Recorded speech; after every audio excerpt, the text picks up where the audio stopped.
Student, welcome to money is the learning app. बच्चों कैसे हो आप? बच्चों लास्ट क्लास में हम लोगों ने वेक्टर्स के बारे में बात की थी और वेक्टर्स में हमने पैरेललोग्राम लो, ट्राइंगल लो, इन पर बेस्ड कुछ क्वेश्चंस किए थे, है ना। सारे क्वेश्चंस हमने कर लिए थे लगभग, कुछ कुछ अच्छे अच्छे एग्जांपल्स भी वहां पर हमने ले लिए थे और मैक्सिमम मिनिमा इस तरह के क्वेश्चंस भी हमने वहां पर कर लिए थे। आर मैक्सिमम, आर मिनिमम, सब तरह के लगभग हमने थोड़े थोड़े से क्वेश्चंस लिए थे और भी क्वेश्चंस हम प्रैक्टिस में आगे करेंगे। इसी में आज हम पढ़ेंगे आगे रेजोल्यूशंस ऑफ वेक्टर। आज क्या पढ़ने वाले हैं? आज की बात देख लो। आज हम पढ़ेंगे रेजोल्यूशन ऑफ वेक्टर।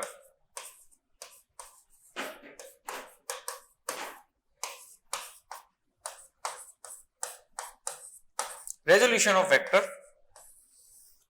नेक्स्ट इसमें आगे हम पढ़ेंगे इस पर बेस्ड कुछ एग्जांपल्स करेंगे, ठीक है। रेजोल्यूशन ऑफ वेक्टर, इस पर बेस्ड एग्जांपल करेंगे। रेजोल्यूशन ऑफ वेक्टर का मतलब क्या हुआ थोड़ा सा मैं बता देता हूं। अभी रेजोल्यूशन ऑफ वेक्टर का मतलब हो गया, सपोज कोई एक वेक्टर है, उस वेक्टर को अगर हमको रिजोल्व करना है, रिजोल्व मतलब उसके कंपोनेंट करने हैं, अगर हमको कंपोनेंट ऑफ वेक्टर भी बोल सकते हैं हम इसको। अगर उसके कंपोनेंट करने हैं हमको, जैसे कोई एक प्लेन में एक वेक्टर है, तो एक प्लेन में एक वेक्टर के मैक्सिमम कितने कंपोनेंट कर सकते हैं हम? 2 कर लेंगे, है ना। ऐसे तो करने में कितने भी कर सकते हैं, लेकिन अगर 1D मतलब जैसे 2D की बात कर रहे हैं हम, 2 डायमेंशन में, तो एक वेक्टर के हम 2 कंपोनेंट कर पाएंगे, ठीक है। और 3D हुआ तो 3 कंपोनेंट कर लेंगे। ऐसे तो अगर देखा जाए तो एक वेक्टर के आप इस पूरे स्पेस में इनफाइनाइट कंपोनेंट कर सकते हो। कितने? इनफाइनाइट, इंफिनिटी, इनफाइनाइट आप कंपोनेंट कर सकते हो। जैसे मान लो कि ये वेक्टर है, इस वेक्टर का एक कंपोनेंट ऐसे किया, तो मैं भी आपको कंपोनेंट करके दिखाऊंगा, तब आपको समझ में आएगा किस तरह से कंपोनेंट करने हैं। इस पर बेस्ड कुछ एग्जांपल्स करेंगे। उसके बाद हम पढ़ेंगे multiplication of vector. Multiplication of vector, इसमें 2 पढ़ेंगे हम। डॉट प्रोडक्ट पढ़ेंगे एक तो,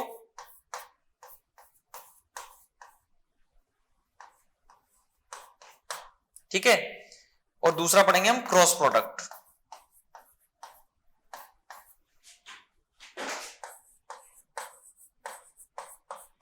क्या क्या पढ़ेंगे हम इसमें? डॉट प्रोडक्ट और क्रॉस प्रोडक्ट।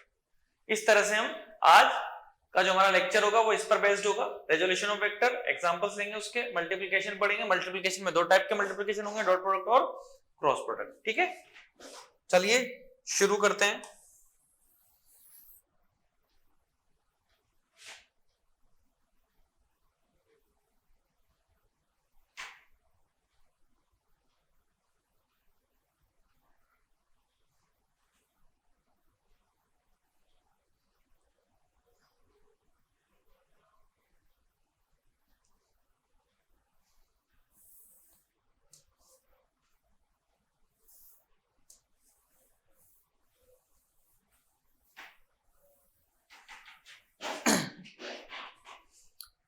तो हेडिंग डालेंगे हम रेजोल्यूशन ऑफ वेक्टर।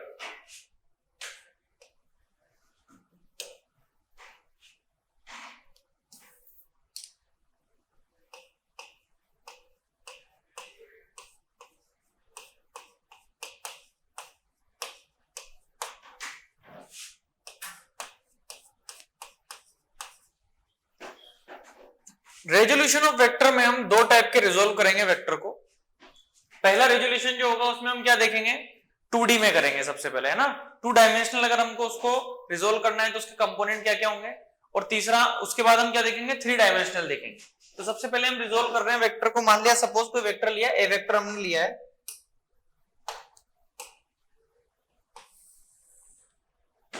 सबसे पहले हम बात कर रहे हैं 2D की।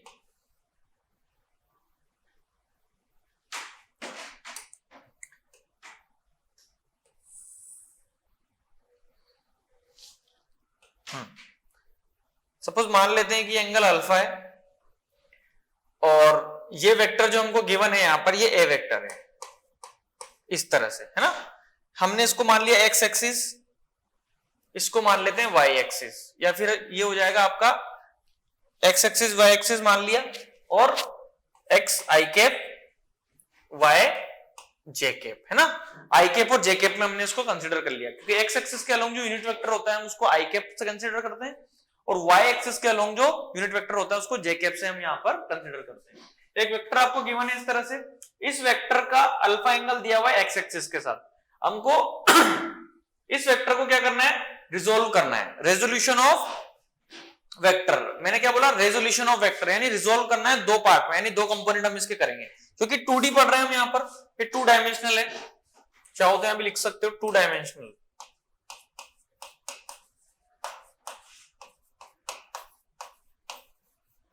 टू डायमेंशनल होगा तो इस तरह से हम रिजोल्व करेंगे। कैसे रिजोल्व करेंगे, इसके दो कंपोनेंट होंगे, एक तो हो जाएगा कॉस कंपोनेंट जो कि एक्स एक्सिस के अलोंग होगा, और एक कंपोनेंट होगा इसका वाई एक्सिस के अलोंग जो कि साइन कंपोनेंट होगा। ठीक है, तो जब भी हम किसी वेक्टर को 2D में तोड़ते हैं, तोड़ने का मतलब हो गया कंपोनेंट जब उसके करते हैं, तो उसके जो कंपोनेंट होते हैं वो दोनों कंपोनेंट एक दूसरे के म्यूचुअली परपेंडिकुलर होते हैं, यानी एक कंपोनेंट ऐसे हुआ तो दूसरा कंपोनेंट ऐसे हो जाएगा। यानी कि किसी भी वेक्टर को अगर हमको उसको ब्रेक करना है दो कंपोनेंट में, तो वो जो दोनों कंपोनेंट होते हैं वो दोनों कंपोनेंट एक दूसरे के परपेंडिकुलर होते हैं, ये हमको हमेशा ध्यान में रखना है। तो अगर इसका एक कंपोनेंट इधर किया तो एक्स एक्सिस के परपेंडिकुलर वाई है, तो इसका दूसरा कंपोनेंट आ जाएगा उस तरफ, तो इस डायरेक्शन में इसका जो कंपोनेंट होगा वो कितना होगा, देखो ए कोस थीटा, ठीक है, आई कैप, और इस डायरेक्शन में जो कंपोनेंट होगा वो कितना हो जाएगा, ए साइन थीटा जे के, ये इनके कंपोनेंट हो जाएंगे। तो इस तरह से हम इनको रिजोल्व करते हैं। इनको रिजोल्व करने का तरीका क्या है, ए साइन थीटा और ए कोस थीटा, इस तरह से इनको रिजोल्व करते हैं। ध्यान दोगे अगर तो ये एक्स एक्सिस है और ये वाई एक्सिस है, यानी कि इसका कंपोनेंट जो एक्स एक्सिस के अलोंग है मैं उसको ए एक्स बोल सकता हूं, वो हो जाएगा आपका ए एक्स आई कैप, है ना, यानी कि ए वेक्टर इक्वल टू लिख सकता हूं मैं ए एक्स आई कैप प्लस ए वाई जे कैप, है ना, ये वेक्टर नहीं लगाएंगे यहां पे,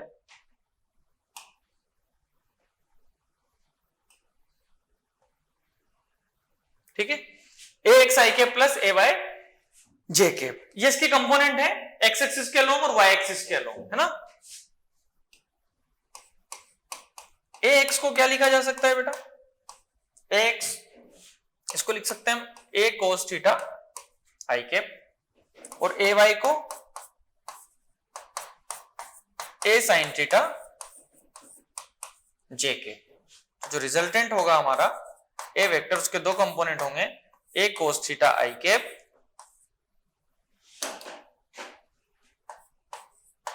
प्लस ए साइन थीटा जे कैप, ये इसके इस तरह से दो कंपोनेंट होंगे, है ना।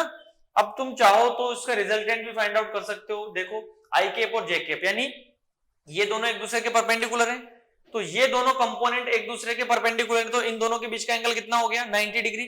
अगर इन दोनों के बीच का एंगल 90 डिग्री है तो रिजल्टेंट फाइंड आउट करना है, तो कैसे करेंगे, under root this square plus this square, देखो करो, a square cos square theta plus a square sine square theta का रूट, तो ए स्क्वायर और ए स्क्वायर में दोनों में ए स्क्वायर कॉमन आ जाएगा, बचा कितना, कोस square theta plus sign square theta हो जाएगा 1, तो ए स्क्वायर का रूट करोगे तो कितना मिलेगा, ए, यानी वापस ए ही मिल गया हमको। तो हमने कंपोनेंट इस तरह से किए हैं और इस एंगल पर लिए हैं कि जब हम उनको उनके कंपोनेंट्स का रिजल्टेंट फाइंड आउट करते हैं तो वो हमको यही मिलना चाहिए वापस। अगर यही हमको मिल जाएगा तो ऑब्वियस सी बात है कि रिजल्टेंट वही होगा। तो किसी भी वेक्टर को कंपोनेंट करने हैं, उसको रिजोल्व करना है 2D में, तो किस तरह से करते हैं, एक कोस कंपोनेंट लेते हैं, दूसरा साइन कंपोनेंट लेते हैं, ठीक है, इस तरह से रिजोल्व करते हैं, है ना। अब कई बार आपसे एंगल पूछ लिया जाता है, मान लो कि अल्फा पूछ लिया, अल्फा कितना होता है, तो अल्फा भी निकाल सकते हैं। ये ए साइन थीटा है, तो यहां पर भी ए साइन थीटा होगा,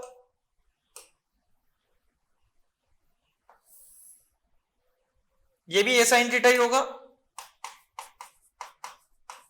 और ये अल्फा फाइंड आउट करना है हमको, तो अल्फा कितना हो जाएगा, a sine theta upon this, यानी कि परपेंडिकुलर अपॉन बेस, तो टेन अल्फा कितना हो जाएगा यहां से,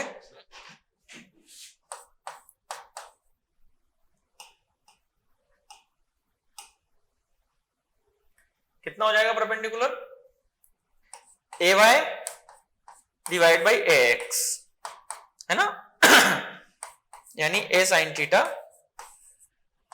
divide by a cos theta. अब यहां पर अगर देखोगे तो थीटा लिख दिया मैंने, थीटा नहीं, अच्छा इसको थीटा ही लिख लो, ज्यादा सही रहेगा, इसको थीटा ही लिख लो,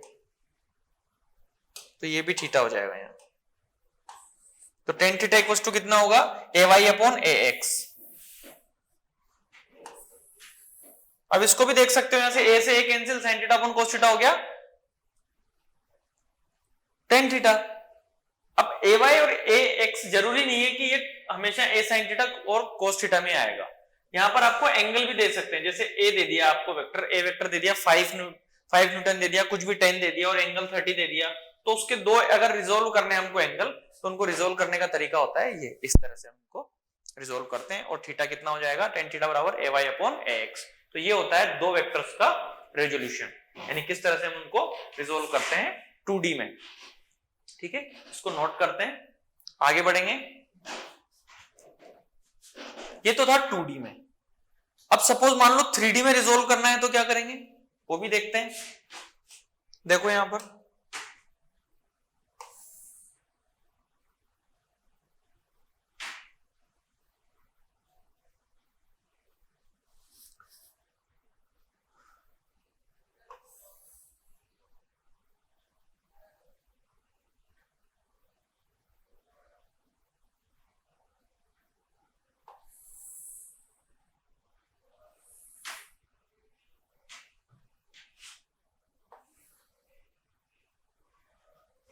ठीक है, 3D में रिजोल्व करना है हमको, मान लिया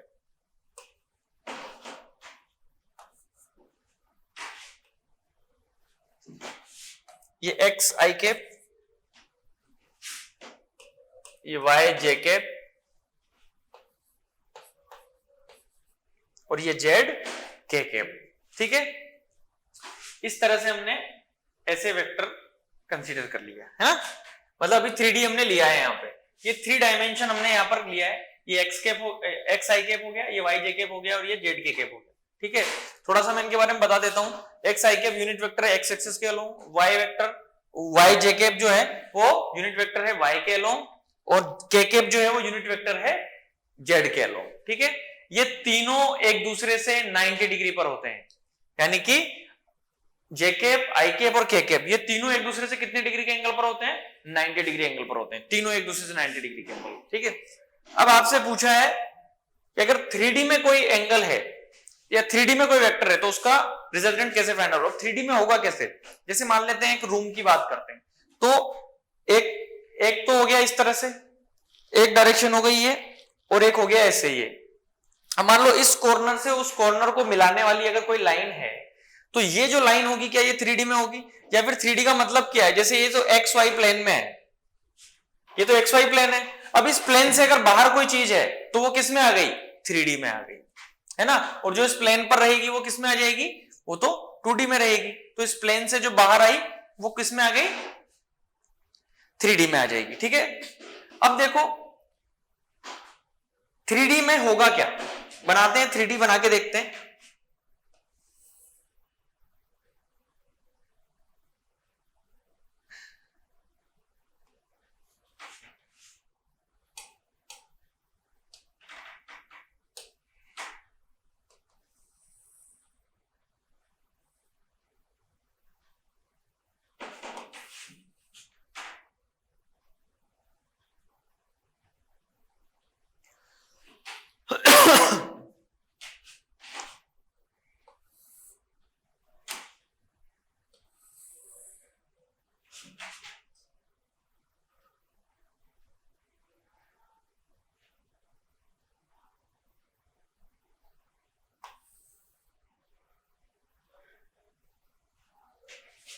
कुछ इस तरह से बनाएंगे हम, है ना। हमको थोड़ा सा 3D व्यू लेना है इसका, ठीक है, कि 3D में किस तरह से बनेगा।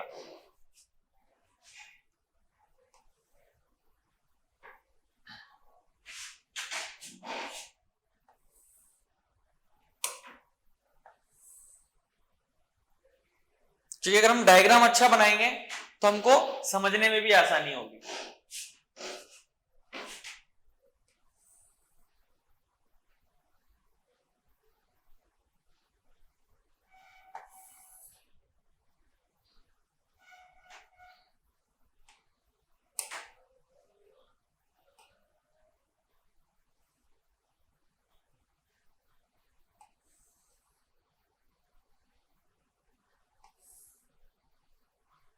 ठीक है।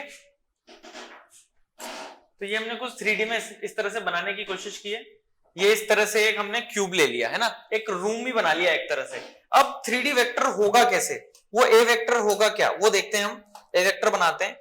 देखो इस कॉर्नर से इस कॉर्नर को जो मिलाएगा ये कहलाएगा हमारा ए वेक्टर। इस कॉर्नर से उस कॉर्नर पर, यानी कि यहां से उस कॉर्नर पर जो लाइन मिल रही है वो हो गया हमारा ए वेक्टर, और ये होगा 3D में। ठीक है। अब ये जो ए वेक्टर है, ये ए वेक्टर इस एक्स एक्सिस के साथ बनाएगा अल्फा एंगल, क्योंकि ये 3D में है तो ये एक्स के साथ भी एंगल बनाएगा। जैसे मान लो इस तरह से, तो ये एक्स के साथ भी एंगल बनाएगा, ये जेड के साथ भी एंगल बनाएगा, और ये इस तरफ जैसे ये है ना, तो ये इधर वाला एंगल भी बनाएगा। तो तीनों के साथ एक एक एंगल बनाएगा। जरूरी नहीं है वो एंगल सेम हो, अलग भी हो सकते हैं। मान लिया मैंने अल्फा एंगल है एक्स एक्सिस के साथ, वाई एंगल के साथ बीटा एंगल है, और जेड एंगल के साथ गामा एंगल है। इस तरह से 3 एंगल यहां पर हमको कंसिडर कर लिए। तो इस ए वेक्टर को रिजोल्व करना है अगर हमको 3D में, तो 3D में रिजोल्व करने के लिए क्या करना पड़ेगा, इसके कंपोनेंट लेने पड़ेंगे हमको। ठीक है। अब कंपोनेंट कैसे लेंगे, जैसे भी हमने थोड़ी देर पहले लिए थे उसी तरह से हम कंपोनेंट लेंगे। 3D में कैसे कंपोनेंट लेते हैं वो देख लो। यहां पर इस ए का 3D में क्या करते हैं हम लोग, 3 डायमेंशन में इस ए वेक्टर का तीनों डायरेक्शन के अलोंग एक कंपोनेंट कंसीडर कर लेते हैं। जैसे इस ए का अल्फा एंगल है एक्स एक्सिस के साथ, तो अल्फा एंगल एक्स एक्सिस के साथ है, तो एक्स एक्सिस के अलोंग जो इसका कंपोनेंट होगा उसको हम बोलेंगे ए एक्स। वो किसके इक्वल आ जाएगा, ए कोस अल्फा के। इसी तरह से बीटा जो एंगल है वो वाई एक्सिस के साथ है, तो ए का वाई एक्सिस के अलोंग जो एंगल आएगा ए वाई, वो कितना आ जाएगा, ए कोस बीटा। और इसी तरह से जो ये एंगल बनाया गामा जेड एक्सिस के साथ, तो ए जेड कंपोनेंट इसका कितना हो जाएगा, ए कोस गामा। तो ये कंपोनेंट करने का तरीका होता है 3D में। एक्स एक्सिस के अलोंग हो जाएगा ए कोस अल्फा, वाई के अलोंग ए कोस बीटा, और जेड के अलोंग ए कोस गामा। अब मान लो आपको अल्फा निकालना है, तो अल्फा की वैल्यू कितनी हो जाएगी, ए एक्स अपॉन ए वेक्टर। इसी तरह से बीटा निकालना है तो दिस, और इसी तरह से गामा निकालना है तो दिस। इस तरह से हमको फाइंड आउट करना होता है। ये कंपोनेंट इसके ऐसे ऐसे लिख सकते हैं। दूसरा, और ए वेक्टर को हम कैसे लिख सकते हैं, अगर वेक्टर फॉर्म में लिखना हो तो लिख सकते हैं ए एक्स आई कैप प्लस ए वाई जे कैप प्लस ए वाई, सॉरी क्या लिख दिया मैंने,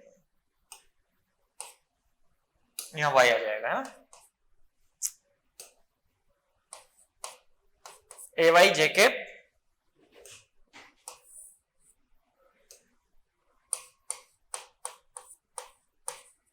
ए वाई जे कैप और ए जेड के कैप। इस तरह से हम इसको लिखते हैं। रिजल्टेंट फाइंड आउट करना है। रिजल्टेंट फाइंड आउट करने का फॉर्मूला होता है इसका अंडर रूट ए एक्स स्क्वायर प्लस ए वाई स्क्वायर प्लस ए जेड का स्क्वायर। तीनों कंपोनेंट का स्क्वायर करेंगे तो जो रिजल्टेंट होगा वो हमको रिजल्टेंट इस तरह से मिल जाएगा, under root a square plus y square plus z square. जैसे अगर मान लो कोई क्यूब है ना, क्यूब है अगर, तो क्यूब के 3 साइड्स होंगी। अगर तीनों साइड्स हैं तो उसका अगर रिजल्टेंट निकालना है डायगोनल, तो उसको डायगोनल निकालने का क्या तरीका हो जाएगा, under root a square plus b square plus c square, यानी x square plus y square plus z square. X square के अलोंग जो होगा, वाई स्क्वायर के अलोंग जो कंपोनेंट होगा, जेड स्क्वायर के अलोंग जो कंपोनेंट होगा, वो तीनों कंपोनेंट का स्क्वायर करके हम ऐड कर देंगे तो हमको यहाँ पर उसका रिजल्टेंट मिल जाएगा। तो इस तरह से हम रिजल्टेंट फाइंड आउट करते हैं। एंगल फाइंड आउट करना है तो यहां से कर सकते हैं, कोस अल्फा कितना हो जाएगा, ए एक्स अपॉन ए वेक्टर। ए क्या है यहाँ पर, वो वेक्टर है, वो रिजल्टेंट ए वेक्टर का रिजल्टेंट है यहाँ पर ए। ठीक है। तो इस तरह से हम लिखते हैं इसको, है ना, लिख लेंगे इसको। अब इसमें देखो ये तो लिख ही लिया हमने। एक कोसाइन रूल होता है, ये भी साथ में लिख लें। कोसाइन रूल इसी के इसलिए बता रहा हूं मैं क्योंकि इसी से रिलेट करेंगे हम उसको, है ना। कोसाइन रूल होता है, कोसाइन रूल ये बोलता है, इसको तो छोड़ दो, कोसाइन रूल जो होता है वो क्या बोलता है, कोसाइन रूल बोलता है अगर इस तरह से एंगल दिए हो आपको 3D में, तो cos square alpha plus cos square beta plus cos square gamma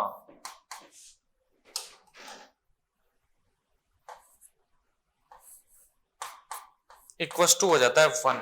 ये कोसाइन रूल होता है ऐसे।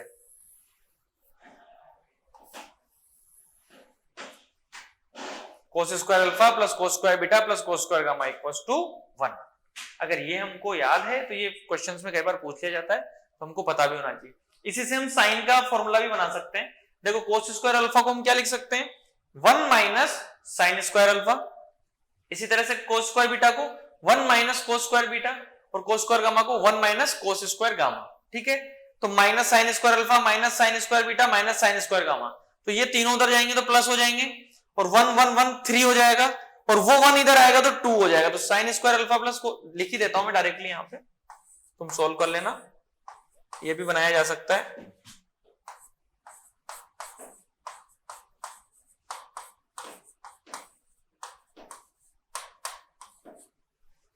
ये भी ऐड कर लेना इसमें,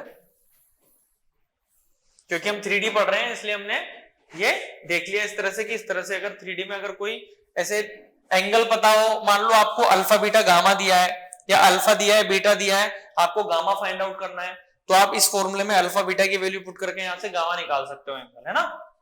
कोई भी एक एंगल, दो एंगल दिए, तीसरा पूछा है तो हम इस फॉर्मूले के थ्रू वो फाइंड आउट करके इसमें सॉल्व कर सकते हैं। तो ये था हमारा 3D का रेजोल्यूशन। दो टाइप से रेजोल्यूशन किया हमने, एक तो किया 2D में, दूसरा किया 3D में। ठीक है, नोट करो इसको, आगे बढ़ते हैं। अब इसमें क्वेश्चंस कैसे आएंगे, क्वेश्चंस देखो, डायरेक्टली क्वेश्चंस करेंगे, क्वेश्चन से समझ में आएगा आपको, है ना।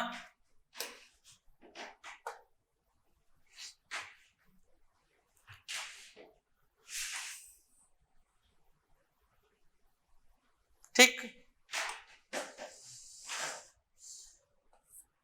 ये एंगल दिया आपको 37 डिग्री।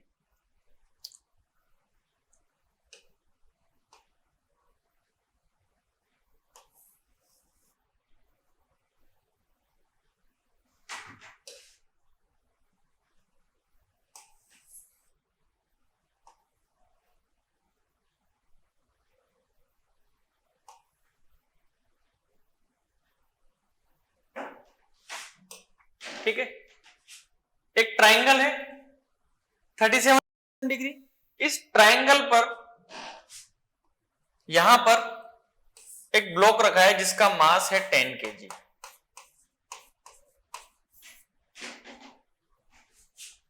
एक ट्राइंगल है, या वेज बोल दो इसको, ट्राइंगल मान लो, वेज है एक तरह का, एक वेज है। इस वेज पर एक m मास रखा हुआ है 10 kg का। क्वेश्चन है, mass of 10 kg is lies on an inclined plane which have inclination theta 37 degree, है ना। क्वेश्चन में आपसे पूछा है फाइंड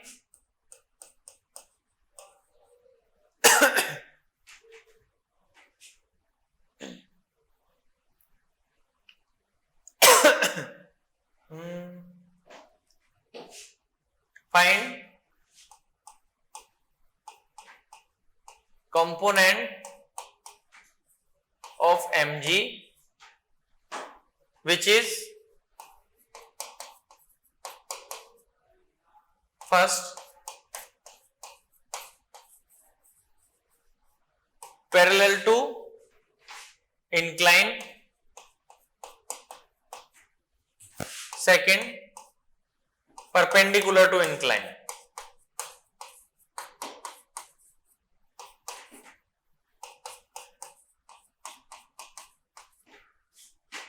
आपसे क्या पूछा है, ये जो वेट है इसका, यानी mg जो है, इस mg के कंपोनेंट करने हैं आपको दो, और वो जो दो कंपोनेंट करने हैं आपको किसके अलोंग करने हैं, एक तो पैरेलल टू द इंक्लाइन, यानी ये इंक्लाइन जो है इसके पैरेलल करना है, दूसरा इसके परपेंडिकुलर करना है ना। तो इस तरह के क्वेश्चंस में हमसे डायरेक्टली पूछ लिया कंपोनेंट। अब कंपोनेंट करेंगे कैसे, क्वेश्चन में जो बोला है वो फॉलो करते हैं। एक तो पैरेलल करना है हमको, किसके पैरेलल, इंक्लाइन के पैरेलल, और दूसरा इंक्लाइन के परपेंडिकुलर। तो पहले तो ये कंपोनेंट बना लेते हैं हम लोग, है ना। ठीक है, तो यहां से एक तो हो गया ये, ठीक है, ये तो हो गया इसके पैरेलल, और एक हो गया परपेंडिकुलर ऐसे, ये, ठीक है। दो कंपोनेंट हमने यहां पर बना लिए इसके, ये पैरेलल हो गया और ये परपेंडिकुलर हो गया, ठीक है। दूसरी बात, mg जो होगा हमेशा डाउनवर्ड ही लगता है, ये हमको पता है। किसी भी चीज का वेट जो होता है वो टूवर्ड्स किधर लगता है, सेंटर की तरफ अर्थ के, यानी डाउनवर्ड लगता है, यानी ये हो गया वेट इसका mg। अब इसके दो कंपोनेंट हमको करने थे, एक कंपोनेंट किया हमने परपेंडिकुलर टू द इंक्लाइन, दूसरा किया पैरेलल टू द इंक्लाइन। अब mg यानी 10 दिया हुआ है आपको, 10 kg वेट दिया हुआ है, मास दिया हुआ है 10, है ना, वेट ले लेते हैं 10 यार। अच्छा तो वेट कितना हो जाएगा, वेट कितना हो जाएगा इसका, m दिया है 10 kg, तो वेट कितना होता है mg, यानी इसको भी 10 से मल्टीप्लाई कर देंगे तो 100 न्यूटन, ये तो हो गया हमारे पास फोर्स, ठीक है। हमको कंपोनेंट निकालने, एक तो प्लेन के इंक्लाइन के पैरेलल और दूसरा इंक्लाइन के परपेंडिकुलर। तो इंक्लाइन के पैरेलल अगर हम निकाल लेंगे तो क्या लिखेंगे, उसको कैसे सॉल्व करेंगे, ये हमको थोड़ा सा आइडिया होना चाहिए। अब ये वेक्टर हमको गिवन है, अब इसका एक कंपोनेंट इधर है और दूसरा कंपोनेंट इधर है। अभी तक हमने पढ़ा था कि एक वेक्टर के वैसे भी दो ही कंपोनेंट किए जाते हैं, एक तो पैरेलल दूसरा परपेंडिकुलर, यानी एक दूसरे के परपेंडिकुलर होते हैं। कहीं से अगर हमको ये एंगल मिल गया तो इस एंगल का इधर वाला तो हो जाएगा कोस वाला कंपोनेंट और ये वाला हो जाएगा साइन वाला कंपोनेंट, है ना। एंगल के साइड जो हम करते हैं वो कौन सा होता है, कोस वाला कंपोनेंट होता है। ध्यान से देखो, ये 37 है, ये हो जाएगा आपका 53। तो इस वेट का इस तरफ जो कंपोनेंट आएगा ऐसे वाला, उस कंपोनेंट को हम क्या बोलेंगे, W cos 53। और एक कंपोनेंट आएगा आपका परपेंडिकुलर इस तरफ, वो आ जाएगा आपका कितना, W sin 53। अब क्या बचा, W कितना दिया हमको, वेट 100, cos 53, cos 53 की वैल्यू कितनी हो जाएगी, 3/5।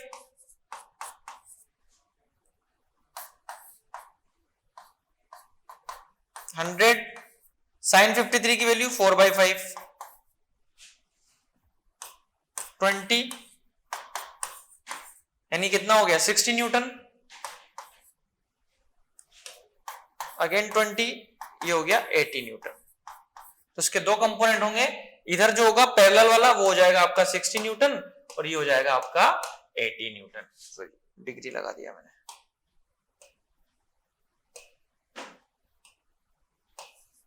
सिक्सटी और 80, 60 और 80, ये इस तरह से करना है ना। तो ये भी हमको आना चाहिए, कंपोनेंट कैसे करने हैं, कैसे होते हैं, नोट करो इसको, आगे बढ़ते हैं।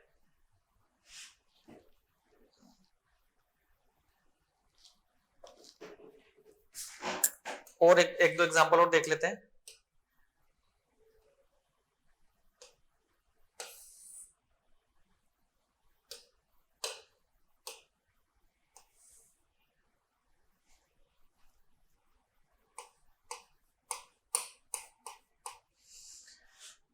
ए वेक्टर गिवन है और ये जो है एक्स, मान लो एक्स एक्सिस है, कुछ भी मान लो, हॉरिजॉन्टल लाइन है, इस एक्स एक्सिस के साथ इसका एंगल दिया हुआ है 30 डिग्री, ठीक। क्वेश्चन में आपको क्या गिवन है, component of a vector along X axis is 250 Newton. इस ए वेक्टर का इस एक्स एक्सिस के अलोंग जो कंपोनेंट दिया है वो दिया है आपको 250 न्यूटन, है ना। Component of this along this क्या दिया हुआ है आपको, एक्स एक्सिस के अलोंग 250 न्यूटन। क्वेश्चन में आपसे पूछा गया एक तो फाइंड आउट मैग्नीट्यूड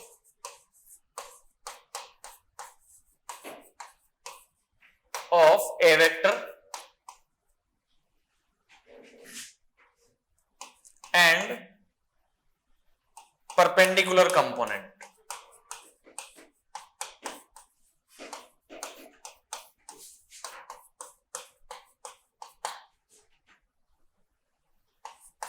क्वेश्चन में क्या पूछा है आपसे, एक तो इस ए वेक्टर का मैग्नीट्यूड बताना है, दूसरा इस ए वेक्टर का एक कंपोनेंट तो हमने इधर कर लिया, जो दूसरा कंपोनेंट है परपेंडिकुलर उस परपेंडिकुलर कंपोनेंट की भी वैल्यू हमको यहां पर बतानी है ना। क्वेश्चन आपके सामने है, कुछ कुछ चीजें आपको गिवन है, जैसे कि इस ए वेक्टर का ये जो एक्स एक्सिस के अलोंग कंपोनेंट है वो गिवन है आपको 250 न्यूटन। ठीक, अब हर बार आपको रिजोल्व नहीं करना होगा, कुछ चीजों को समझना भी होगा।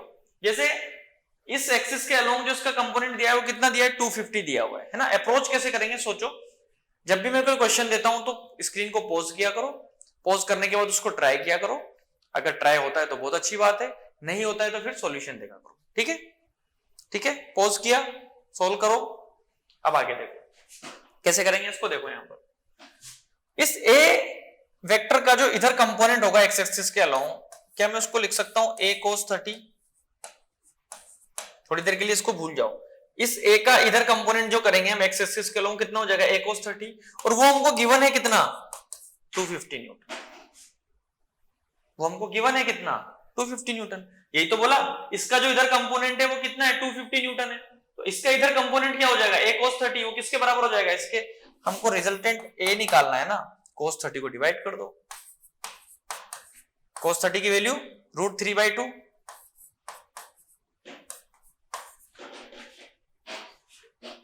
cos 30 की वैल्यू कितनी हो जाएगी √3/2। तो कंपोनेंट कितना हो जाएगा ये, देखो यहां से 500/√3 न्यूटन। ये तो हो गई ए की वैल्यू, इसकी वैल्यू हो गई ए की वैल्यू हो गई। अब दो तरीके हैं आपको रिजल्ट निकालने का, है ना। देखो यहां पे ये आपको दिया है 250, है ना, और ये जो ए आपको मिल गया कितना 500/√3, ये एंगल है 30। ठीक है, अब दो तरीके हैं इसको निकालने के, या तो क्या करो ये वाला निकालना है तो क्या करो इसका स्क्वायर माइनस इसका स्क्वायर, तो आपको ये वाला मिल जाएगा, या फिर वर्टिकल कंपोनेंट निकालना है तो इसका जो वर्टिकल कंपोनेंट होगा वो कितना हो जाएगा a sin 30, इसका जो वर्टिकल कंपोनेंट है वो कितना हो जाएगा a sin 30। a की वैल्यू पता है, sin 30 की वैल्यू पता है, डायरेक्ट वैल्यू पुट करो तो आपको परपेंडिकुलर वाला कंपोनेंट मिल जाएगा a परपेंडिकुलर। a कितना है दिस मल्टीप्लाई बाय sin 30 की वैल्यू 1/2, 2 से 250 टाइम्स, तो परपेंडिकुलर वाला कंपोनेंट क्या आ गया हमारे पास 250/√3। ठीक है, तो इस तरह से हमको क्वेश्चन सोल्व करने होंगे, इस तरह के क्वेश्चंस भी आ सकते हैं, नोट करेंगे इसको, आगे बढ़ते हैं। तो बच्चों नेक्स्ट एग्जांपल देखते हैं। हमने वेक्टर ऑफ रेजोल्यूशन के कुछ एग्जांपल देखे और नेक्स्ट कुछ एग्जांपल्स देखते हैं। देखो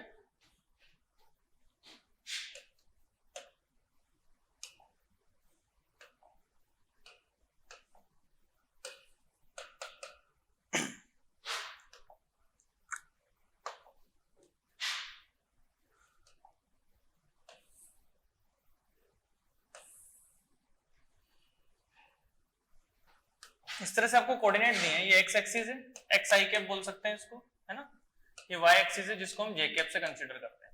ठीक है, एक वेक्टर गिवन है आपको,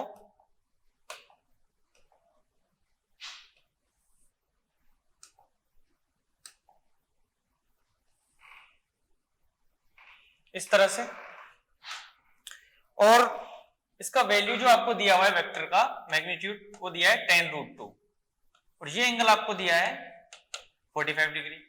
आपसे पूछा गया है फाइंड आउट कंपोनेंट्स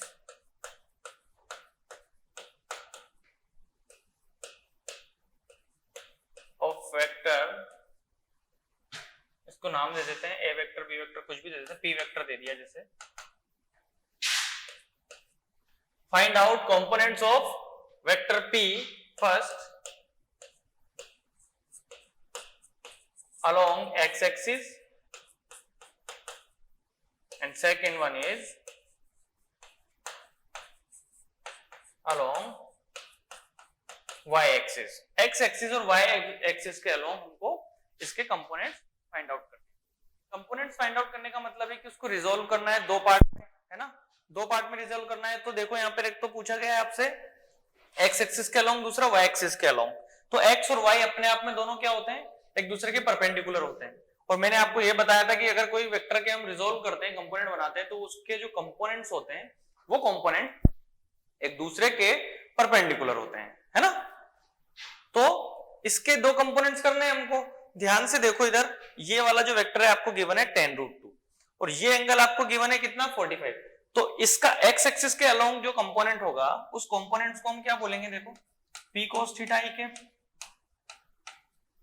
और y एक्सिस के अलोंग जो होगा उसको हम बोलेंगे p sin theta j cap. और माइनस में लिखा मैंने, माइनस में क्यों लिखा, क्योंकि अपर डायरेक्शन को पॉजिटिव कंसीडर किया है, तो डाउनवर्ड डायरेक्शन क्या हो जाएगी, नेगेटिव हो जाएगी, है ना।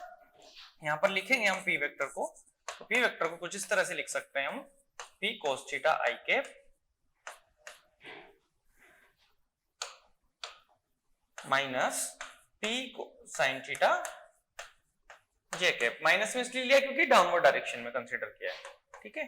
p की वैल्यू हमको पता है कितना है, tan√2 cos, और थीटा कितना गिवन है हमको 45, minus tan√2 sin 45। Values put करो, वैल्यू पुट करेंगे तो कितनी हो जाएगी, tan√2 और cos 45 की वैल्यू 1/√2 माइनस tan√2 1/√2, ठीक है। √2 से √2 कैंसिल आउट हो गया, √2 से √2 कैंसिल आउट हो गया, ठीक है। ये आई कैप लिखना मत भूलना और जे कैप लिखना नहीं भूलना, है ना। ये आई कैप हो गया और ये अपना जे कैप हो गया। तो हमको यहां से क्या मिला, tan i cap minus tan j cap, है ना। तो जो हॉरिजॉन्टल कंपोनेंट है x एक्सिस के अलोंग उसको हम px बोल सकते हैं, वो है tan i कैप, और py को हम बोल सकते हैं tan j कैप। ये सब कैलकुलेशन है, कैलकुलेशन की है मैंने, कुछ नहीं किया है, बस कंपोनेंट्स को लिखा है यहाँ पे और कंपोनेंट्स की मैंने यहाँ पर वैल्यूज पुट की है। तो px मिला हमको tan i कैप और py कितना मिला हमको tan j कैप, ठीक है। अब ये तो हुई कंपोनेंट्स की बात, है ना। कई बार एंगल्स भी पूछ लेते हैं, तो एंगल्स भी यहां से फाइंड आउट कर सकते हो। ये तो 45 दिया हुआ है आपको, मान लो आपसे ये एंगल पूछे तो आप सिमेट्रिकली बता सकते हो कि ये एंगल कितना होगा, बिकॉज ये वैल्यू जो है वो है tan i कैप और ये वाली वैल्यू भी है tan i कैप। तो ये वाला एंगल अगर हमको फाइंड आउट करना है तो कैसे करेंगे, tan theta equals to this upon this, तो tan अपॉन tan कितना हो जाएगा 1, और 1 में किसकी वैल्यू होती है 45 की। तो यहां से भी पता चल रहा है कि x कंपोनेंट है 10 और y कंपोनेंट है 10, तो रिजल्टेंट जो होगा वो एकदम बाइसेक्टर पे आएगा, तो इक्वल एंगल डिस्ट्रीब्यूट करेगा, इधर 45 होगा तो उधर भी 45 होगा। तो इस तरह के क्वेश्चंस भी हमको करना आना चाहिए, इसको नोट करेंगे। आगे बढ़ते हैं इसी क्वेश्चंस में और देखते हैं इस सीरीज में। तो लगभग इस तरह के क्वेश्चंस को हमको आना चाहिए करना, कि हमको इस तरह से अगर क्वेश्चन आएगा तो कैसे करेंगे। एक क्वेश्चन 3D का ले लेते हैं, 3 डायमेंशन मतलब सपोज एक वेक्टर गिवन है आपको,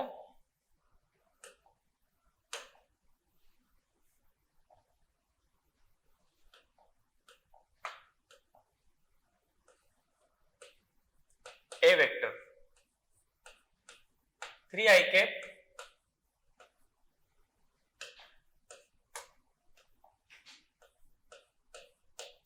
फोर जे कैप प्लस 5k कैप। ए वेक्टर दिया है आपको 3i cap plus 4j cap plus 5k cap, इस तरह से आपको एक वेक्टर गिवन है क्वेश्चन में, बस इतना दिया है। और क्या पूछा है देखो यहां पर ध्यान से, सबसे पहले फर्स्ट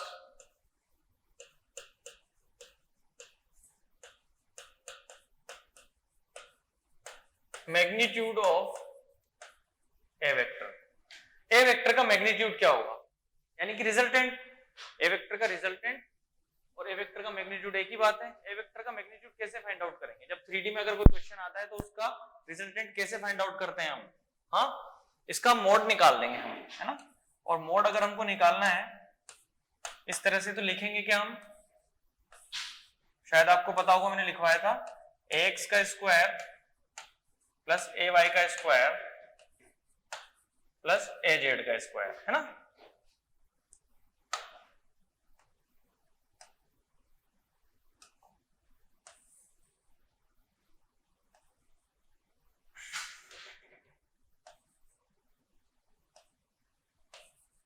ठीक है, एक्स का स्क्वायर प्लस ए वाई का स्क्वायर प्लस ए जेड का स्क्वायर। ए एक्स का मतलब क्या हो जाता है, ए एक्स का मतलब होता था ए वेक्टर का एक्स एक्सिस के अलोंग जो कंपोनेंट है उसका स्क्वायर। ऐसे ए वाई का स्क्वायर क्या हो जाएगा, ए वेक्टर का वाई एक्सिस के अलोंग कंपोनेंट। ए जेड का मतलब ए वेक्टर का जेड एक्सिस के अलोंग कंपोनेंट। यहां पर देखो ए एक्स जो दिया है वो कितना दिया है 3 आई कैप, क्योंकि आई कैप होता है एक्स एक्सिस के अलोंग, तो ये वाला हो गया हमारा ए एक्स, तो ए एक्स का स्क्वायर मतलब 3 का स्क्वायर, ए वाई मतलब 4 का स्क्वायर 5 का स्क्वायर, इसका रूट देखो 9 प्लस 16 प्लस 25 इसका रूट है ना। तो 9 प्लस 16 हो गया 25 प्लस 25 यानी कि 2 मल्टीप्लाई बाय 25, तो क्या हो जाएगा 5 तो बाहर आ जाएगा, अंदर कितना रह जाएगा रूट 2, तो रिजल्टेंट कितना आ गया 5 root 2।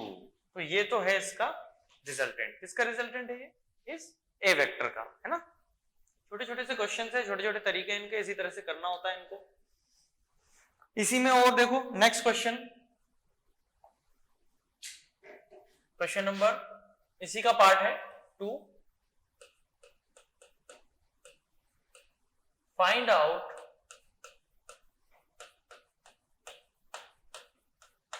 components of a vector along x axis, y axis, ये एक साथ ही लिख देते हैं, x, y and z axis। सबसे पहले ए वेक्टर लिखते हैं, यहां पर ए वेक्टर राइट डाउन करेंगे तो कितना हो जाएगा ए वेक्टर बेटा 3i cap plus 4j cap plus 5k cap, है ना। 3i cap plus 4j cap plus 5k cap, ये ए वेक्टर हमको गिवन है। हमसे पूछा गया है find out component along x, y and z। यहां क्वेश्चन को देख के पता चल रहा है कि 3i कैप जो होगा वो कौन सा कंपोनेंट होगा, एक्स एक्सिस के अलोंग जो कंपोनेंट होगा ए एक्स, वो आपका क्या कहलाएगा 3i कैप, ठीक है। और y एक्सिस के अलोंग जो होगा वो कहलाएगा आपका 4j कैप, और z एक्सिस के अलोंग जो है वो हो जाएगा 5k कैप। अगर ये आपको आता है तो अच्छी बात है, नहीं आता है तो एक बार फिर से देख लो इसको, कैसे कंपोनेंट लिए मैंने, एक्स एक्सिस के अलोंग कौन सा कंपोनेंट हो गया 3i कैप, y एक्सिस के अलोंग हो गया 4j कैप, और z एक्सिस के अलोंग हो गया 5k कैप। इस तरह से इंडिविजुअल अगर कंपोनेंट्स आपसे पूछ लिए जाते हैं तो ये कंपोनेंट्स हमको निकालने आने चाहिए, ठीक है। नेक्स्ट इसमें और देखो क्या,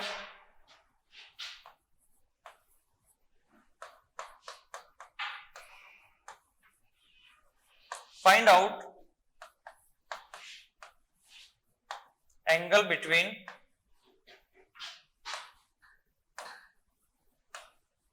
A and A vector and x axis. X axis और ए वेक्टर के बीच का जो एंगल है वो फाइंड आउट करना है ना। ए वेक्टर और एक्स एक्सिस के बीच में जो एंगल होगा, इन दोनों के बीच में जो एंगल है वो एंगल हमको यहाँ पर फाइंड आउट करना है।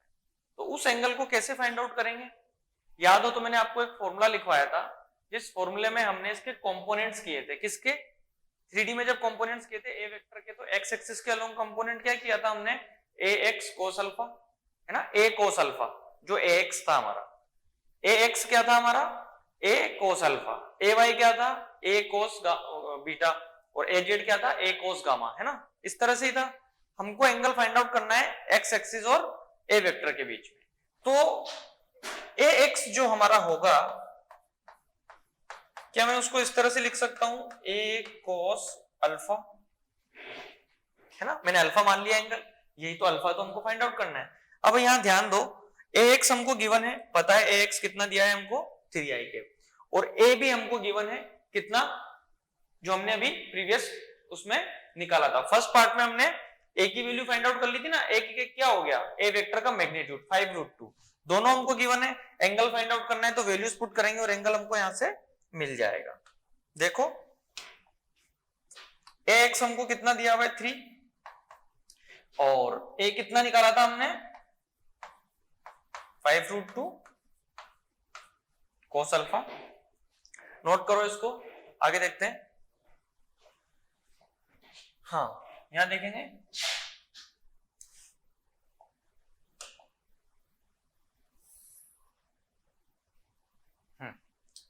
तो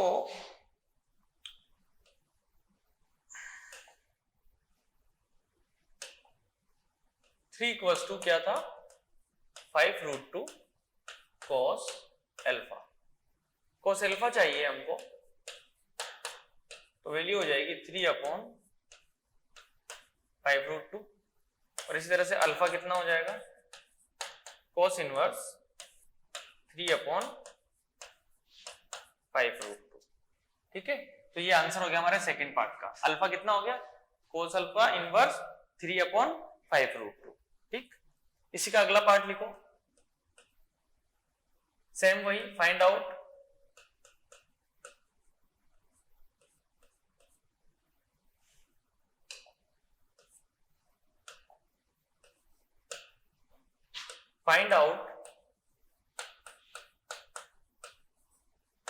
angle between a vector and y axis। a vector and y axis के बीच में हमको एंगल फाइंड आउट करना है ना। अभी हमने जिस तरह से ये प्रोसीजर फॉलो किया सेम वैसे प्रोसीजर करना है हमको। यहाँ पे देखो, यहाँ पर ए वाई कितना हो जाएगा हमारा, हो जाएगा a cos बीटा। ठीक है, ए वाई था 4 और a था 5√2 cos बीटा, तो cos beta equals to 4/5√2। So beta is equals to cos inverse 4/5√2।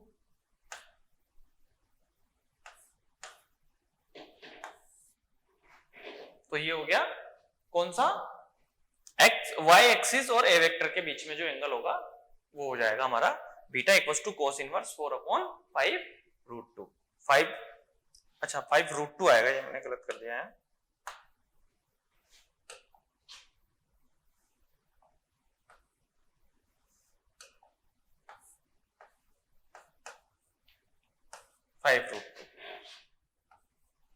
ठीक है, नेक्स्ट देखेंगे हम इसी का अगला पार्ट। 2 निकाल लिए, तीसरा भी निकाल लेते हैं। सेम क्वेश्चन वापस से वही रिपीट करेंगे। Find out angle between A vector and Z axis. Find out angle between A vector and Z axis. देखो यहाँ पे, यहां से अगर हम ध्यान दें तो वही एंगल क्या निकल जाएगा यहाँ से, नेक्स्ट एंगल होगा gamma which is equal to कितना हो जाएगा, देखो cos इनवर्स 5/5√2। ये कैंसिल हो जाएगा, तो गामा आ गया हमारे पास cos इनवर्स 1/√2, है ना। तो ऐसे छोटे छोटे से क्वेश्चंस मैंने बना दिए इसमें। कई बार पूछ भी लिए जाते हैं, पता होना चाहिए कौन सा कंपोनेंट किसके अलोंग है, दोनों के बीच का एंगल कितना होगा, एक्स एक्सिस के साथ कितना एंगल बनाएगा, वाई एक्सिस के साथ कितना एंगल बनाएगा, जेड एक्सिस के साथ कितना एंगल बनाएगा, है ना।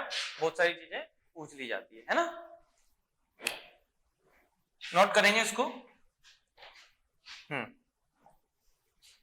इसी में एक और चीज पूछ ली जाती है कई बार, अगला पार्ट जो भी है नंबर डाल लेना।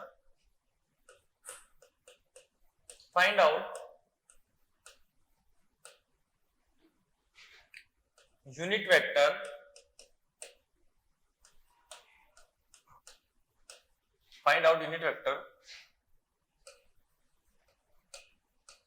along given vector. जो वेक्टर हमको गिवन है उस वेक्टर के अलोंग हमको यूनिट वेक्टर फाइंड आउट करना है। जो वेक्टर हमको गिवन है वो वेक्टर क्या है उसको लिख लेते हैं पहले। 3ik plus 4jk plus 5 K cap, है ना, ये हमको वेक्टर गिवन है और हमको यूनिट वेक्टर फाइंड आउट करना है। यूनिट वेक्टर फाइंड आउट करने के लिए पहले हमको यूनिट वेक्टर की प्रॉपर्टी पता होना चाहिए कि यूनिट वेक्टर होता क्या है। मैंने आपको बताया था स्टार्टिंग में, यूनिट वेक्टर वो होता है जिसका मैग्नीट्यूड यूनिटी होता है, ठीक है, और उसको हम किस तरह से रिप्रेजेंट करते हैं यूनिट वेक्टर को,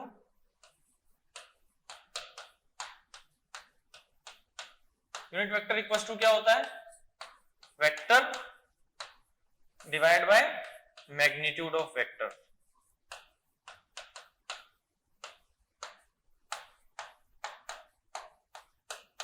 और इसको किस तरह से डिनोट किया जाता है, ए कैप के साथ, है ना, जो भी वेक्टर का नाम हो ए कैप मैंने कंसीडर कर लिया, तो लिखेंगे कैसे उसको, a vector upon mod of a vector. यानी किसी का भी हमको यूनिट वेक्टर निकालना है तो हम क्या करेंगे, ए कैप निकाल देंगे। और ए कैप को कैसे फाइंड आउट करते हैं, a vector upon mod of a vector. यहां पर हमको इसका यूनिट वेक्टर निकालना है तो इसी तरह से फाइंड आउट कर देंगे। कैसे लिखेंगे, देखो सबसे पहले ये तो हो गया ए वेक्टर, अब मोड ऑफ ए वेक्टर कितना था वो हम निकाल चुके हैं 5√2। तो जो यूनिट वेक्टर होगा उसको कैसे रिप्रेजेंट करेंगे, ए कैप के साथ, क्या लिखेंगे, ए वेक्टर। ए वेक्टर कितना है, 3i cap plus 4j cap plus 5k cap divide by mod of a vector. तो ए वेक्टर का मोड कितना है, 5√2। ये इस तरह से हम कई बार पूछ लिया जाता है कि इस वेक्टर के along unit vector find out करो, क्या होगा। तो यूनिट वेक्टर क्या हो जाएगा, किसी भी वेक्टर का यूनिट वेक्टर क्या होता है, a vector divide by mod of a vector, है ना। इसको लिखेंगे। इसी में देखो नेक्स्ट एक दो यूनिट वेक्टर के क्वेश्चंस भी कर लेते हैं, है ना। जैसे सपोज मान लो ए और बी आपको दिया है, ठीक है, इसके कोऑर्डिनेट है 1, 2, 3 और यहां के कोऑर्डिनेट है 3, 4, 5, ठीक है। ये आपको पोजीशंस दी है a vector, A point A और पॉइंट बी की, है ना। इन दोनों लाइंस को जो मिलाएगा वो कौन सा वेक्टर कहलाएगा, ए बी वेक्टर कहलाएगा, ठीक है। इस ए बी वेक्टर की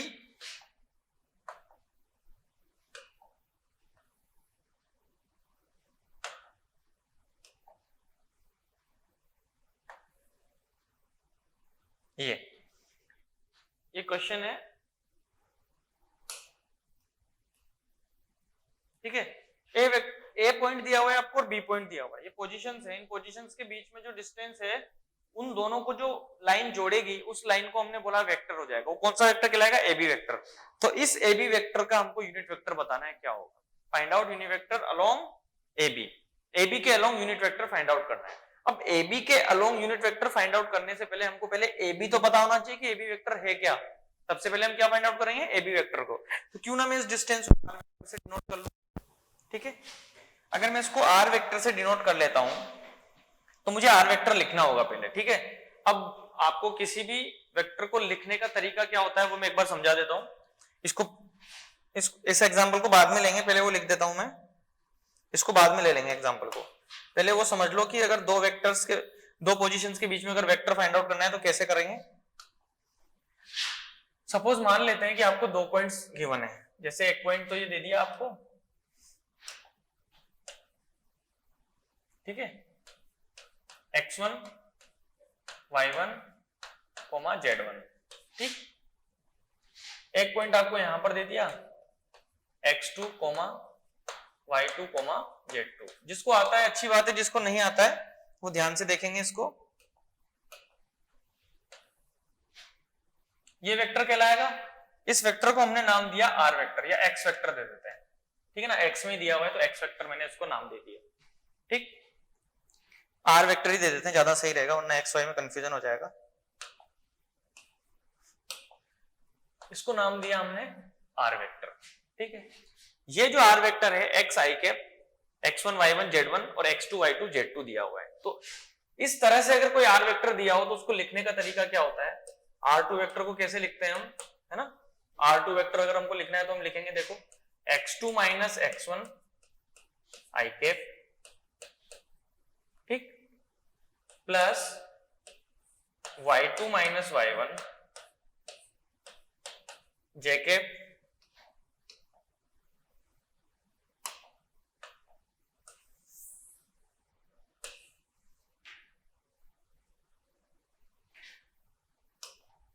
x2 माइनस x1 आई के प्लस y2 माइनस y1 जे के प्लस z2 माइनस z1 के इस तरह से हम इस आर वेक्टर को यहाँ पर लिखते हैं। कैसे लिखते हैं इसको?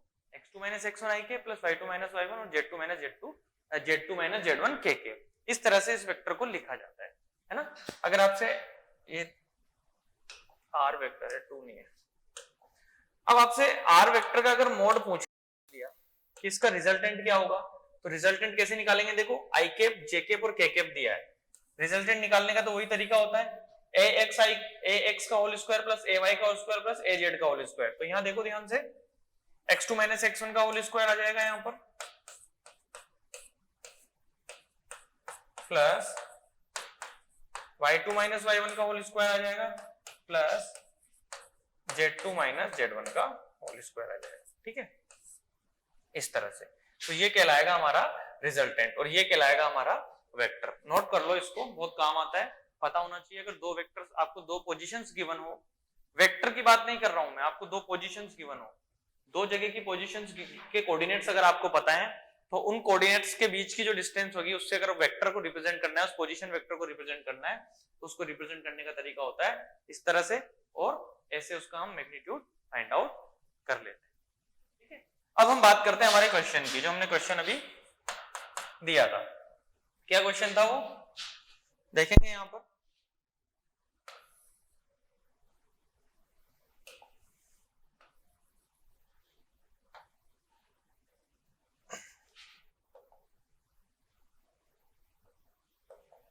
इसके कोऑर्डिनेट्स गिवन थे हमको, कितने थे? 1, 2, 3 और यहां के कोऑर्डिनेट्स थे 4, 5, 6। ये कोऑर्डिनेट हमको यहां पर गिवन थे। पूछा गया था क्वेश्चन में यूनिट वेक्टर अलोंग ए बी, ये पॉइंट ए है और ये पॉइंट बी है। ए बी के अलोंग हमको क्या निकालना था? यूनिट वेक्टर निकालना था। तो सबसे पहले ए बी तो लिख लें, ए बी क्या होगा? ए बी वेक्टर क्या होगा? ध्यान से देखो, इसी तरह से देखेंगे तो ये x1 y1 z1 हो जाएगा, वो x2 y2 z2 हो जाएगा। तो कैसे लिखेंगे? देखो यहां पर 4 माइनस 1 आई कैप प्लस 5 माइनस 2 जे कैप प्लस, देखो यहां पर 6 माइनस 3 के कैप। तो ये तो हो गया इसको रिप्रेजेंट करने का तरीका, है ना। अब देखो 3 I cap plus 3 J cap plus 3 के कैप। सबसे पहले लिख लिया हमने ए बी वेक्टर। ऐसा क्यों किया? क्योंकि यूनिट वेक्टर निकालने के लिए हमको सबसे पहले क्या जरूरत होती है? एक तो वेक्टर की, वेक्टर फॉर्म में हमको पता होना चाहिए डिवाइड बाय उसका मोड। तो जब हमको वेक्टर पता होगा तभी तो उसका मोड निकाल पाएंगे। तो सबसे पहले हमने यहाँ वेक्टर को फाइंड आउट कर लिया। अब ए बी का मोड फाइंड आउट कर लो, कितना होगा? ए बी वेक्टर का mod under root this square plus this square plus this square, यानी 3 मल्टीप्लाई बाय 3 का स्क्वायर, तो कितना आ जाएगा? 3√3। तो ये हमको क्या मिला यहाँ पर? ए बी का मोड भी मिल गया, है ना। और वेक्टर क्या मिला? 3 आई के प्लस 3 जे के प्लस 3 के के।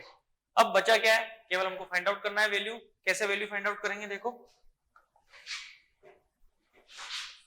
यूनिट वेक्टर निकालना है ना ए बी के अलोंग, तो क्या लिखेंगे? A B cap equals to A B vector upon mod of A B vector, यानी कि A B cap should equals to 3 I cap 4 J cap plus 5 K cap divide by mod of A B vector. अब ए B vector का mod कितना निकाला था हमने? 3√3। ये बस इस तरह से फाइंड आउट करना है हमको, यहीं से पता लग जाएगा कि वैल्यू क्या है, किस तरह से यूनिट वेक्टर निकाला, है ना। एक क्वेश्चन और कर लेते हैं जिससे हमको पता चल जाएगा। नेक्स्ट देखो, इसी तरह का क्वेश्चन है एक -1, 1, 0,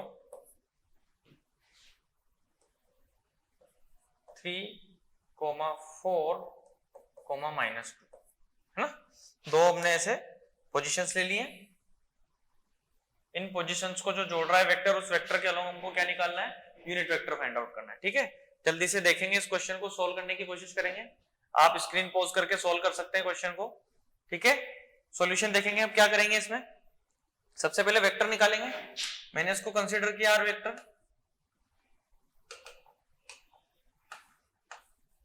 सो R vector should equal to कितना होना चाहिए, देखो 3 - 1 आई कैप। तो 3 - -1 तो प्लस हो जाएगा, डायरेक्ट लिख रहा हूं मैं, 4 आई कैप प्लस 4 - 1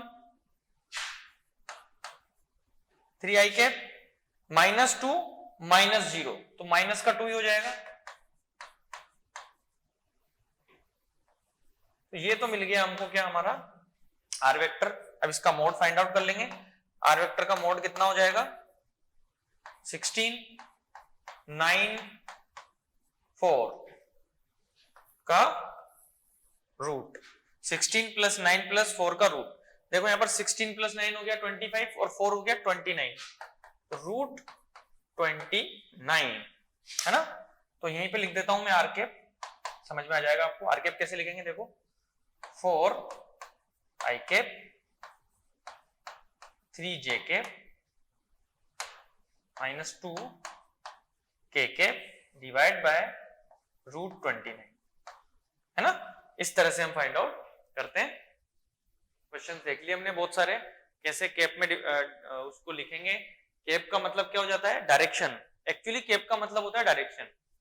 अगर हमको किसी भी वेक्टर की डायरेक्शन चाहिए, अगर हमको किसी भी वेक्टर की डायरेक्शन पता लगाना है तो उसका यूनिट वेक्टर निकाल दो।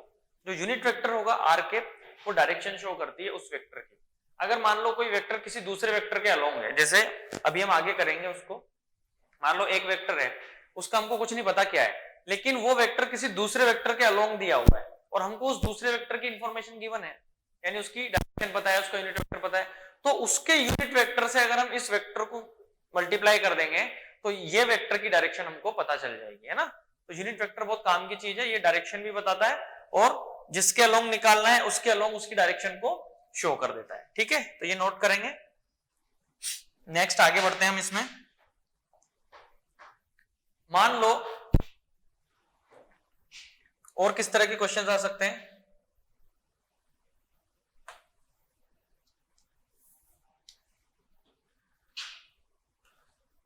देखो सपोज दिया है आपको ए वेक्टर गिवन है आई कैप प्लस 2 जे कैप माइनस 3 के कैप, ठीक है ना।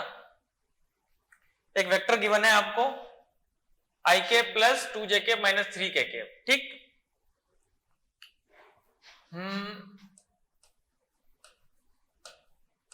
when a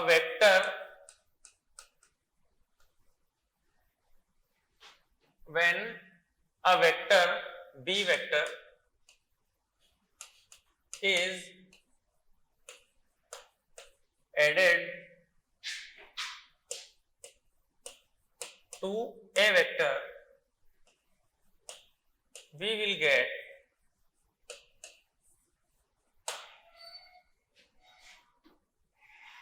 a vector या फिर we will get a unit vector along x-axis. Then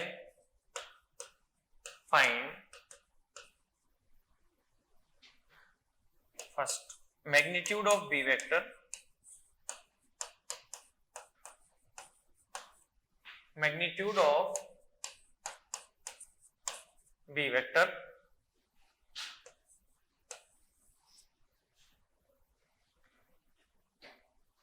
b vector magnitude भी फाइंड करना है और बी वेक्टर भी फाइंड करना है कि बी वेक्टर क्या होगा, यानी आई कैप जे कैप और के कैप की फॉर्म में। थर्ड हम देखेंगे unit vector along B vector.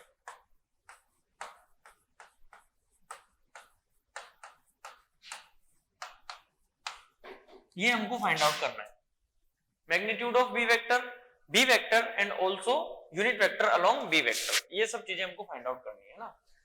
तो बी वेक्टर भी फाइंड आउट करना है, मैग्नीट्यूड भी फाइंड आउट करना है। अगर किसी का भी मैग्नीट्यूड निकालना है वेक्टर का, तो सबसे पहले हम उस वेक्टर का पता होना चाहिए वेक्टर क्या होगा, यानी कि फर्स्ट स्टेप तो हो गई, हमको बी वेक्टर पता लगाना है ना। अगर बी वेक्टर पता चल गया तो मैग्नीट्यूड भी पता चल जाएगा, और अगर मैग्नीट्यूड पता चल गया तो हम उसके अलोंग यूनिट वेक्टर तो निकाल ही सकते हैं। तो सबसे पहले प्रोसेस होगा हमारा बी वेक्टर को फाइंड आउट करना। अब क्वेश्चंस में जो इन्फॉर्मेशन गिवन है, जो डेटा गिवन है, यहां से इस डेटा को यूज करते हुए हम क्वेश्चन को सोल्व करेंगे। ए वेक्टर दिया हुआ है आपको i cap plus 2j cap minus 3k cap. Question में ये बोला गया है when a vector B vector is added to A vector we will get a unit vector along X axis, यानी कि जब बी वेक्टर को ए वेक्टर के साथ जोड़ा जाता है तो हमको क्या मिलता है, हमको एक वेक्टर मिलता है जो कि एक्स एक्सिस के अलोंग है, और वो एक यूनिट वेक्टर है ना। अब एक्स एक्सिस के अलोंग यूनिट वेक्टर जो होगा,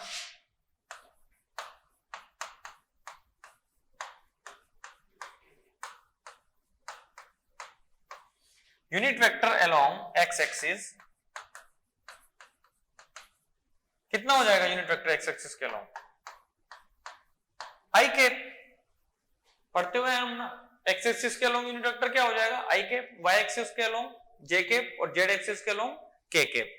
तो आई कैप हो जाएगा एक्स एक्सिस के अलोंग वाई कैप। जो क्वेश्चन में दिया है उसके अकॉर्डिंग चलते हैं। सबसे पहले क्या बोला इसने, when a vector B vector is added to A vector, तो बी वेक्टर को ए वेक्टर में ऐड कर दो, B vector plus A vector, तो हमको क्या मिलेगा आई cap.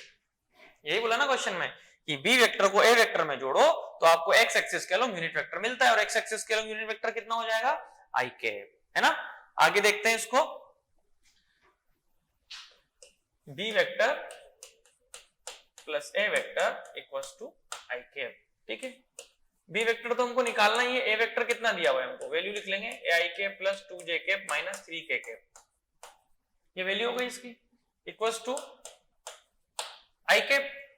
B vector find out करना है तो बाकी सारी चीजों को उधर लेके चले जाओ, तो आई कैप में से आई कैप माइनस हो जाएगा तो ये तो हो गया 0, और 2j कैप प्लस का है तो ये बन जाएगा माइनस का, और ये हो जाएगा प्लस का 3k कैप। तो हमको यहां से क्या फाइंड आउट कर लिया, हमने यहां से बी वेक्टर निकाल लिया, है ना। अब बी वेक्टर निकल गया तो चुपचाप से इसका मोड ले लो, तो बी वेक्टर का मैग्नीट्यूड भी आ जाएगा। ये फर्स्ट पार्ट हो गया, ये सेकंड पार्ट हो गया। कितना आएगा मैग्नीट्यूड, देखो 4 प्लस 9 का root which is equal to root 13, है ना। ये मैग्नीट्यूड हो गया। और अगर हमको यूनिट वेक्टर निकालना है बी के, तो B vector upon mod of B vector, B vector हो जाएगा हमारे पास 2j cap plus 3k cap divide by mod of B vector, है ना। मॉड ऑफ बी वेक्टर की वैल्यू पुट कर देते हैं डायरेक्टली,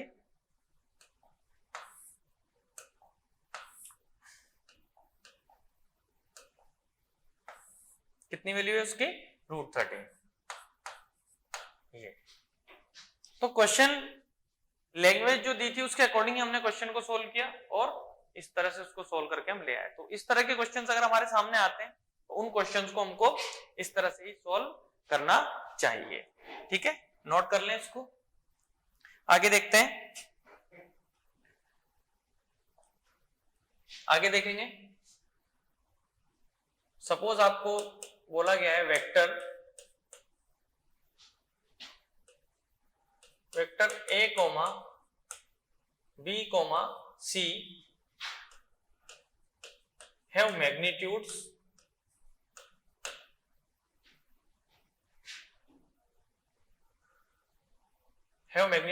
respectively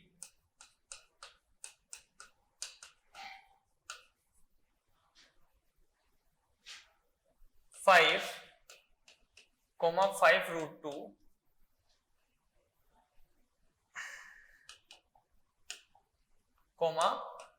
5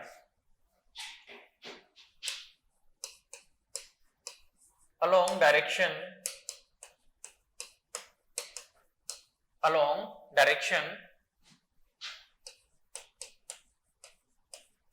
east, northeast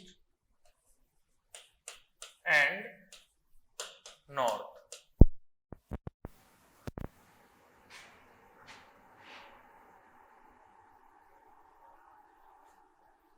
ठीक है, then find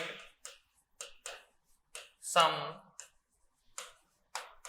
a plus b plus c and also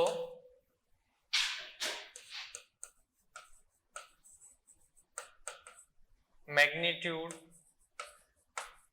of resultant and unit vector। ठीक है, यूनिट वेक्टर तो हम सब में निकाल सकते हैं, जो भी रिजल्टेंट आएगा उसका यूनिट वेक्टर निकाल सकते हैं, प्रैक्टिस हो जाएगी इसलिए किया है। वेक्टर दिए हैं a vector, B vector, C vector, किसके अलोंग दिए हैं, मैग्नीट्यूड दिया है और डायरेक्शन भी गिवन है, east direction, north east direction और वेस्ट डायरेक्शन, है ना। तो डायरेक्शन को कैसे शो करते हैं मैं आपको बता देता हूं, समझ लेना थोड़ा सा।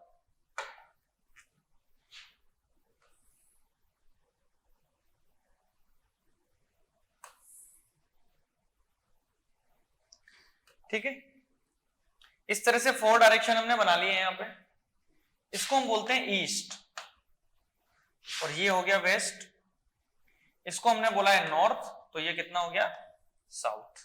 इस तरह से हम डायरेक्शंस को फिजिक्स में जब हम क्वेश्चंस करेंगे डायरेक्शंस वाले तो हम इस तरह से यूज में लेंगे, इस डायरेक्शन को बोलेंगे ईस्ट, ये हो गया वेस्ट, ऊपर हो गया आपका नॉर्थ और डाउनवर्ड हो गया आपका साउथ। इस तरह से हम डायरेक्शंस में लेंगे।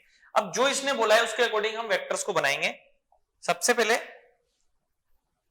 ए वेक्टर, मैग्नीट्यूड है 5 और किस डायरेक्शन में है, ईस्ट डायरेक्शन में है, तो सबसे पहले वेक्टर बना लेंगे, ये लो, ये मिल गया हमको ए वेक्टर जिसकी वैल्यू है 5। ठीक, नेक्स्ट देखते हैं, नेक्स्ट क्या बोला है, बी वेक्टर।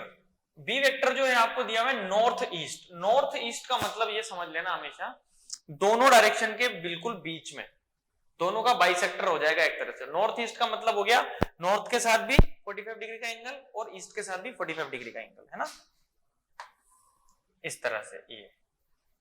ठीक, नेक्स्ट सी वेक्टर दिया है आपको नॉर्थ के अलोंग, ये लो, और कितना दिया है ये 5, ये जे कैप हो जाएगा मेरे हिसाब से, ईस्ट जो हो जाती है वो आई कैप हो जाती है ना, और ये दिया है हमको 5√2।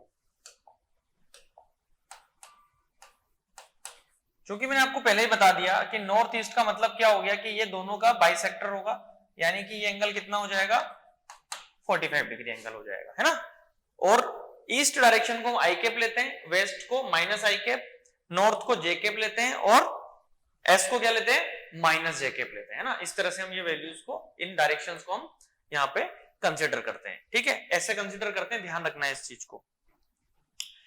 ऐसे कंसिडर कर लिया, अब क्वेश्चन को आगे देखते हैं क्या लिखेंगे। ये डायग्राम देख लो यहाँ पे,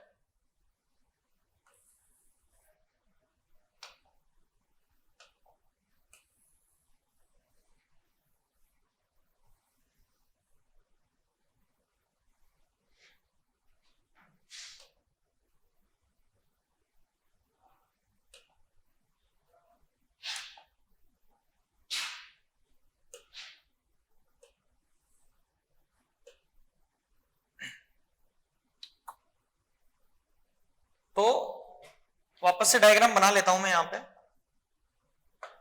समझने में आसानी रहेगी, जल्दी से बना लेते हैं।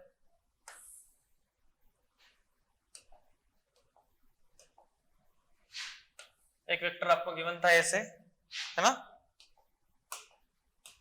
एक वेक्टर गिवन था आपको इस तरह से, और तीसरा वेक्टर जो गिवन था आपको वो था ऐसे। ठीक है, वैल्यू सबकी लिखी हुई थी, ये यहां था 5, आई कैप बोल देता हूं मैं इसको डायरेक्टली, ये हो गया 5 जे कैप,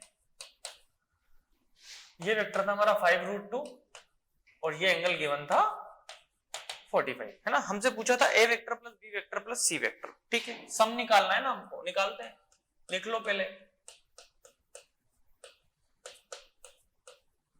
ठीक, अब ए वेक्टर को तो हम लिख देंगे 5 आई कैप, और बी वेक्टर को भी हम लिख देंगे, सॉरी सी वेक्टर को भी हम,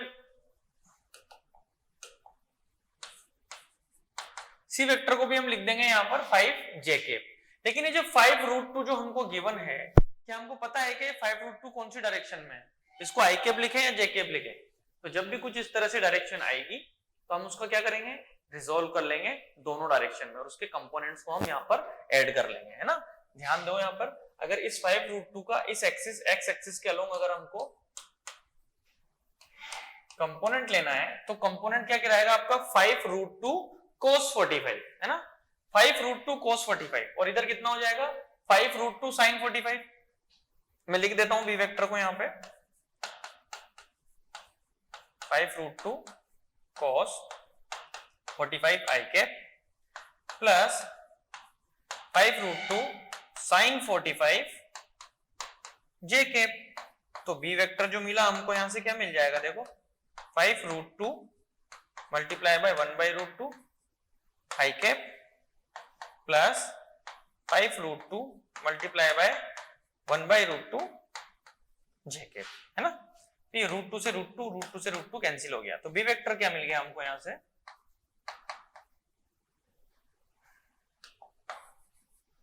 देखो बी वेक्टर कितना मिल जाएगा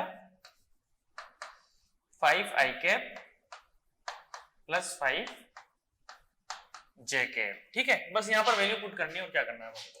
ए वेक्टर कितना गिवन है हमको 5i कैप, तो 5i कैप लिख लिया, प्लस बी वेक्टर क्या गिवन है हमको 5i cap plus 5j cap, तो वो लिख लिया। ठीक, नेक्स्ट क्या लिखा हमने सी, और सी कितना है 5j कैप। तो रिजल्टेंट यहां से जो मिला हमको कितना मिला 10i cap plus 10j cap, ये मिल गया हमको a प्लस बी प्लस सी का सम, यानी कि r वेक्टर हमको मिल गया है। अब उसमें क्या पूछा था, इसका मैग्नीट्यूड पूछा था, मैग्नीट्यूड फाइंड आउट कर लेंगे। मैग्नीट्यूड फाइंड आउट करने के लिए क्या करेंगे, देखो √10 का स्क्वायर प्लस 10 का स्क्वायर यानी कि 10√2। ठीक, और अगर इसका यूनिट वेक्टर फाइंड आउट करना है तो यूनिट वेक्टर कैसे फाइंड आउट करेंगे, देखो मैग्नीट्यूड मिल गया, वेक्टर मिल गया, तो यूनिट वेक्टर हो जाएगा 10i cap plus 10j cap divide bye 10√2। ठीक है, यहां से 10 कॉमन ले सकते हो, कॉमन लोगे तो कैंसिल हो जाएगा। इसको इस तरह से भी आंसर हम दे सकते हैं,